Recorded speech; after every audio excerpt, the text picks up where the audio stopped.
ನೋಡಿದ್ರೆ ನೋಡಲಿ ಬಿಡು, ನಗ್ತಾರಾ? Hi everyone, welcome to Sirsi vibes YouTube channel. ಬೆಳಗ್ಗೆನೆ ಬಿಸಿ ಬಿಸಿ ಬಜ್ಜಿ, ಹಾಗೆ ಅನ್ನ, ಒಬ್ಬಟ್ಟು ಸಾರು, ಹಾಗೆ ಕೋಸಂಬರಿ, ಕಾಳುಗೊಜ್ಜು, ಒಬ್ಬಟ್ಟು ಎಲ್ಲ ರೆಡಿ ಆಗ್ತಾ ಇತ್ತು. ಬಿಕಾಸ್ ಇವತ್ತು ನಮ್ಮ ಮನೆಯಲ್ಲಿ ಪಿತೃಪಕ್ಷ ಪೂಜೆಯನ್ನು ಇಟ್ಕೊಂಡಿದ್ವಿ. ಹಾಗಾಗಿ ಪ್ರತಿ ವರ್ಷ ನಾವು ಮಹಾಲಯ ಅಮಾವಾಸ್ಯೆ ದಿನ ಮಾಡ್ತಾಯಿದ್ವಿ. ಬಟ್ ಈ ವರ್ಷ ಒಂದು ವಾರ ಮುಂಚೆ ಹಿರಿಯರ ಪೂಜೆ ಅಥವಾ ಪಿತೃಪಕ್ಷ ಅಂತ ಏನು ಹೇಳ್ತೀವಿ, ಆ ಒಂದು ಪೂಜೆನ ಇಟ್ಕೊಂಡಿದ್ವಿ. ನಮ್ಮ ಹಿರಿಯರಿಗೆ ಪೂಜೆ ಮಾಡುವಂತಹ ದಿನ, ಹೆಡೆ ಹಾಕಿ ಪೂಜೆ ಮಾಡುವಂಥ ದಿನ. ಸೊ ನಾವು ಕೂಡ ಇವತ್ತು ಮಾರ್ನಿಂಗೇ ಪೂಜೆನ ಮಾಡಿದ್ವಿ. ಈ ಒಂದು ಹಿರಿಯರ ಪೂಜೆನ ನಾವು ಖಾಲಿ ಹೊಟ್ಟೆನಲ್ಲಿದ್ದು, ಅಂದರೆ ನಾವು ಹೊಟ್ಟೆ ತುಂಬ ತಿನ್ಕೊಂಡು ಪೂಜೆ ಮಾಡಿದ್ರೆ ಏನೂ ಉಪಯೋಗ ಇಲ್ಲ ಅಲ್ವಾ. ಹಾಗಾಗಿ ನಾವು ಖಾಲಿ ಹೊಟ್ಟೆನಲ್ಲಿ ಇದ್ದು ಫಸ್ಟ್ ಪೂಜೆನ ಮಾಡಿ ಮುಗಿಸಿ ಅವ್ರಿಗೆ ಎಡೆನ ಹಾಕಿ ಆಮೇಲೆ ನಾವು ಊಟನ ತಿಂದರೆ ಅದಕ್ಕೆ ಒಂದು ತೃಪ್ತಿ ಅಂತ ಹೇಳ್ಬೋದು. ಹಾಗಾಗಿ ಬೆಳಗ್ಗೆನೇ ಈ ಒಂದು ಪೂಜೆನ ಮಾಡಿದ್ವಿ. ತುಂಬ ಕಡೆ ಈ ಒಂದು ಪಿತೃಪಕ್ಷ ಪೂಜೆಗೆ ನಾನ್ ವೆಜ್ ಅಡುಗೆನ ಮಾಡಿ ಹಿರಿಯರಿಗೆ ಎಡೆನ ಹಾಕ್ತಾರೆ. ಬಟ್ ನಮ್ಮ ಕಡೆ ಸಿಹಿ ಅಡುಗೆ ಅಂದರೆ ವೆಜ್ ಅಡುಗೆನೇ ಮಾಡೋದು ಈ ಒಂದು ಪಿತೃಪಕ್ಷ ಪೂಜೆಗೆ. ಹಾಗಾಗಿ ನಾವು ಮೊದಲಿಂದ ಅದನ್ನೇ ಪಾಲಿಸ್ಕೊಂಡು ಬಂದಿದ್ದೀವಿ. ಬಟ್ ಪ್ರತಿಯೊಂದು ಕಡೆ ಒಂದೊಂದು ಪದ್ಧತಿ ಅಲ್ವಾ. ಹಾಗೆ ಈ ಪೂಜೆ ಎಲ್ಲ ಮುಗಿಸ್ಕೊಂಡು ಧೂಪನ ಹಾಕಾದ್ಮೇಲೆ ಆ ಒಂದು ಮಾಡಿರೋಂತಹ ಎಡೆನ ನಾವು ಕಾಗೆಗಳಿಗೆ ಇಟ್ಬಿಟ್ಟು ಬರಬೇಕಲ್ವ. ಹಾಗಾಗಿ ಮನೆ ಮೇಲ್ಗಡೆ ಕಾಗೆಗಳಿಗೆ ಆ ಒಂದು ಎಡೆನ ಇಟ್ಬಿಟ್ಟು ಬಂದ್ವಿ.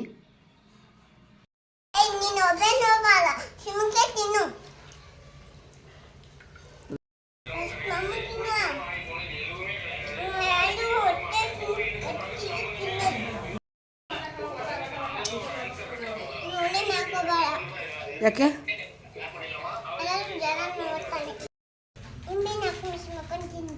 ನಿಂಬೆಹಣ್ಣು?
ಫೈನಲಿ ಇವತ್ತು ಬಾಣಂತನ ಮುಗಿಸ್ಕೊಂಡು ನಮ್ಮ ಗಂಡನ ಮನೆಗೆ ಹೋಗುವಂತಹ ದಿನ ಬಂತು.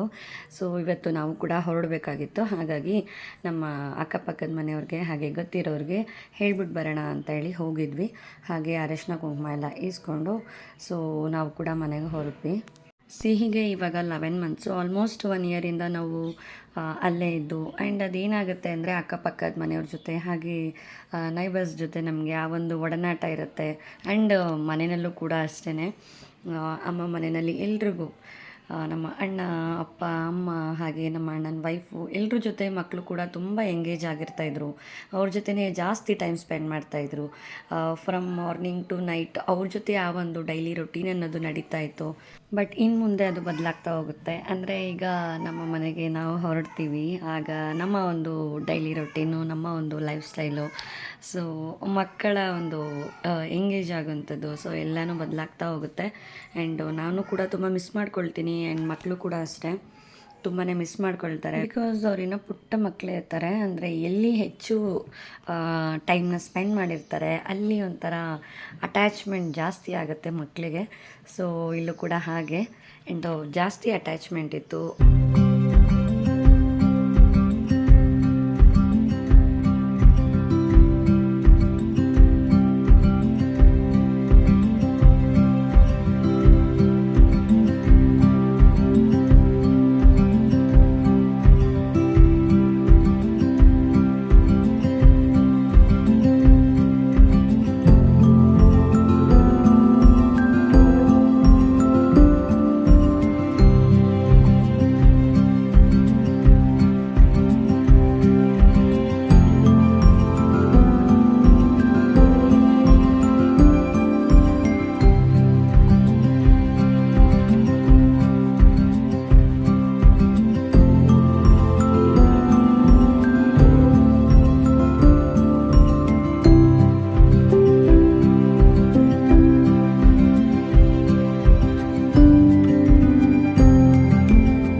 ಕೆಳಗಡೆ ಇರೋರು ನಿಜವಾಗ್ಲೂ ತುಂಬ ಅಟ್ಯಾಚ್ ಆಗಿಬಿಟ್ಟಿದ್ಲು ಸಿರಿ.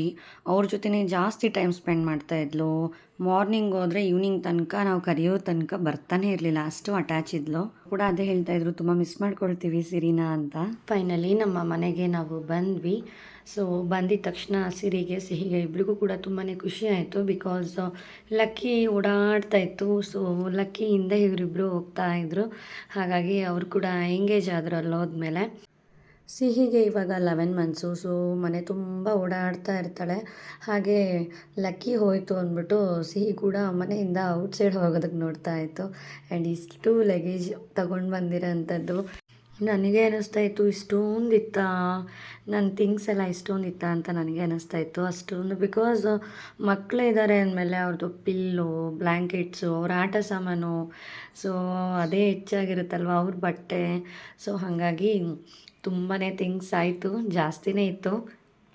ಆ್ಯಂಡ್ ಅದು ನನ್ನ ಮಗು. ಸೊ ಸಿರಿ ಲಿಯಾನ್ ಜೊತೆ ಆಟಾಡ್ತಾ ಇದ್ಲು. ಆ್ಯಂಡ್ ನನ್ನ ಸಿಸ್ಟರು ನಾನ್ ವೆಜ್ ಅಡುಗೆನ ಪ್ರಿಪೇರ್ ಮಾಡಿ ಇಟ್ಟಿದ್ರು. ಬಿರಿಯಾನಿ ಹಾಗೆ ಚಿಕನ್ ಗ್ರೇವಿ ಎಲ್ಲ ಮಾಡಿಕ್ಕಿದ್ರು. ಸೊ ಊಟ ಕೂಡ ಮುಗಿಸ್ಕೊಂಡ್ವಿ. ಆ್ಯಂಡ್ ಫೈನಲಿ ನಮ್ಮ ಅಪ್ಪ, ಅಮ್ಮ, ಅಣ್ಣ ಆ್ಯಂಡ್ ನನ್ನ ವೈಫು ಎಲ್ಲರೂ ಹೊರಡೋಕ್ಕೆ ರೆಡಿ ಆದರು. ಒಂದು ಮೂಮೆಂಟು ಒಂಥರ ತುಂಬ ಬೇಜಾರಾಗೋವಂಥದ್ದು.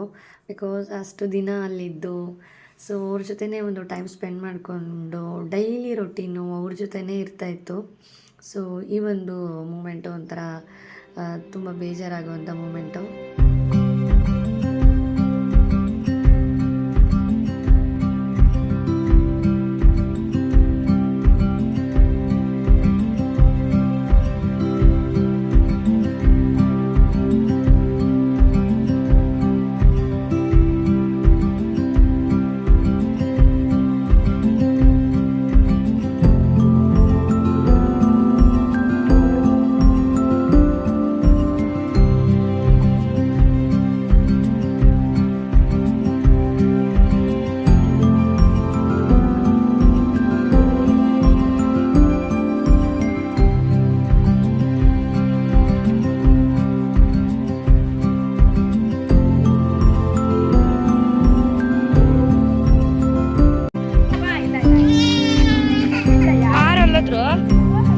ಎಲ್ಲೋದ್ರು ಅವರು?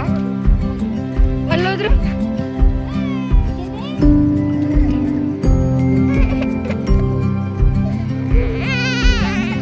ಬರ್ತಾರೆ ನಾಳೆ.